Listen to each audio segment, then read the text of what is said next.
સાથે છે રાજકોટની પ્રખ્યાત ધારેશ્વર ગરબી મંડળના આયોજક દિનેશભાઈ ત્રિવેદી. ચાલો આપણે એમની સાથે વાત કરીએ કે એમના ગરબી મંડળમાં ખાસ શું છે. નમસ્કાર કેટલા વર્ષથી આ ગરબી ચાલે છે? આ ગરબી છેલ્લા 45 વર્ષથી અમારી ચાલી રહી છે. અખંડ ચાલી જ્યારથી માતાજીની પ્રતિષ્ઠા થઈ ત્યારથી અખંડ અમારી આ ગરબી ચાલી રહી છે. સ્થાપના કોણે કરેલી આ ગૃહ મંડળની સ્થાપના અમારા સ્વર્ગસ્થ ચન્નાભાઈ, સ્વર્ગસ્થ જયસિંહ ભગત અને સ્વર્ગસ્થ અહીંના મંદિરના પૂજારી મીઠાલાલ ત્રિવેદી અને બીજા મિત્રો બધા ભેગા મળી અને ગરબી મંડળ કયા કયા રાસ? અત્યારે અમારું ખાસ ફેમસ રાસમાં રાજસ્થાની રાસ છે, અછડી મલરિયા છે, એ ઉપરાંતના દાંડિયા રાસ છે, નાગોરીનો રાસ છે, વગેરે અનેક રાસો છે. ખાસ કુલ અમારા 22 રાસ છે. એમાં 3 ગ્રુપ છે અને નાની નાની બાળાઓ છે. અને ધાર્મિક સ્થાન છે એટલા માટે એક મર્યાદિત ઉંમર હોય એટલા માટે અમારી વધારેમાં વધારે 5 વર્ષથી 12 વર્ષની બાળાઓ રાખી.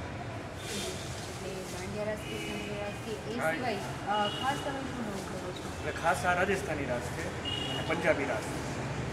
એમાં પહેરવેશ બાબતે પહેરવેશ બાબતે આવે છે અને આખા એના જે રાસ છે, ગીત છે, બધા ત્યાંના જ કલ્ચર મુજબ. કારણ કે આપણે રાજસ્થાની રાસ છે તો રાજસ્થાની ભાષામાં જ ટોટલી બધી વસ્તુ ગવાય.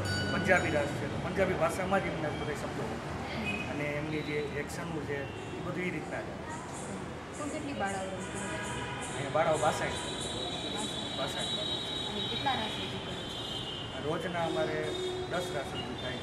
પહેલાં શરૂઆતમાં 3 માતાજીના અમારે છંદો ગવાય કારણ કે ધાર્મિક સ્થાન છે એટલા માટે 3 છંદો ગવાય.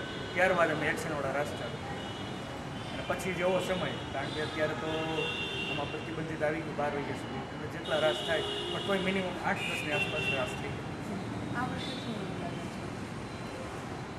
આ વર્ષે ખાસ કરીને તો ડિસ્કો દાંડિયાનો એનો ક્રેઝ વધારે ગયો છે. એટલા માટે શું છે કે હવેના માણસોને વધારે એ તરફ આકર્ષ આવી છે.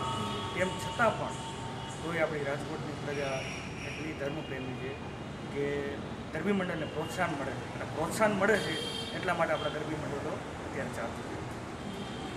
એટલે ખાસ એક ગરબી મંડળના આયોજક તરીકે અર્વાચીન રાસોત્સવ થતા હોય એ બાબતે ખાસ તમારું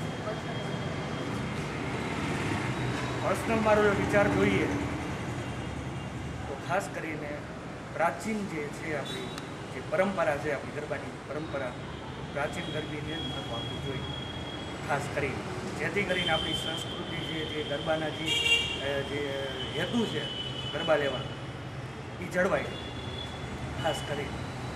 આપણે ગરબીના આયોજન સિવાય મંદિરના પૂજારી પણ છે એટલે આપણા સિવાય આત્મશક્તિની ઉપાસના જ્ઞાન પણ આપણે ઘણું હશે. આ તો અમને થોડું એ વિશે જણાવશું કે ખાસ આ ગરબી મંડળ થતું હોય જે બોર્ડ જ કેમ કરવામાં આવે છે, ખાસ ગરબાનું પ્રતિક છે. ગરબા એટલે એક માતાજીનું સ્વરૂપ કહેવાય. કારણ કે અમુક ગામડાઓમાં ખાસ કરીને પહેલાં તો શું છે કે ગામડાઓમાં ત્યાં એવી રીતના માતાજીનું મૂર્તિ હોય અથવા લઈ ન શકે. માતાજીનું સંપૂર્ણ પ્રતિબંધ, સંપૂર્ણ સ્વરૂપ ગરબામાં સમાયેલું અને માતાજીએ ગરબો માથે લઈને રમતા. એટલા માટે હવે શું છે કે ગામડાના લોકો પહેલાં ગરબો સ્થાપિત કરતા. એ પરંપરા હજી ચાલુ છે ખાસ કરીને અને આનો ઉલ્લેખ સ્કંદ પુરાણમાં બતાવી ગયો.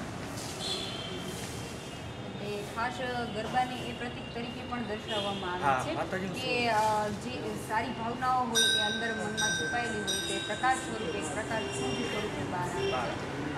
તમે શું માનો જે આ ગરબી મંડળ છે એ અર્વાચીન રાસ છે એ આગળ છે છતાં પણ એનું મહત્વ એટલું ટકી તો રહ્યું છે તો શું લાગે ધીમે ધીમે ઓછું થશે કે હજી જળવાઈ રહેશે? હવે શું છે કે હવે પરિવર્તન આવ્યું છે. પહેલાં માણસો દક્ષિણી જે સંસ્કૃતિ છે એના તરફ જતા હતા પણ પાછું હવે જેમ 21મી સદીમાં પ્રવેશ કરી છે તેમ ધીરે ધીરે માણસો પાછા આધ્યાત્મિક તરફ કરતા આવે છે. એ સંસ્કૃતિથી કંટાળ્યા છે અને પાછા જે આપણી જે સંસ્કૃતિ છે, પ્રાચીન જે સંસ્કૃતિ છે એ તરફ પાછા ધીરે ધીરે ઢળે છે એવું દેખાઈ આવે છે. એટલે અર્વાચીન છે એ પ્રાચીનને કોઈ પણ પ્રકારની હાનિ નહીં જ પહોંચાડી શકે. આ તો ખાસ એવી જ વસ્તુ છે કે મા શક્તિની ઉપાસનાની વસ્તુ છે એટલે ખાસ એમાં તો કોઈ જ વસ્તુ નહીં થતી.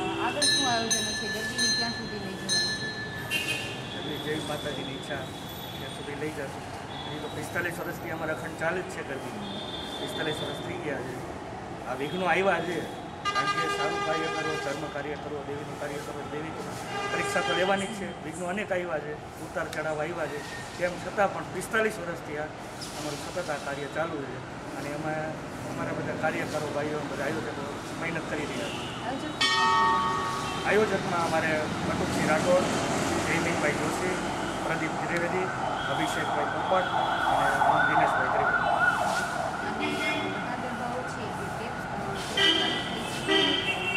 ના, ગાઈને માતાજીના ગરબા બધા ગાવાના, વગાડવાના.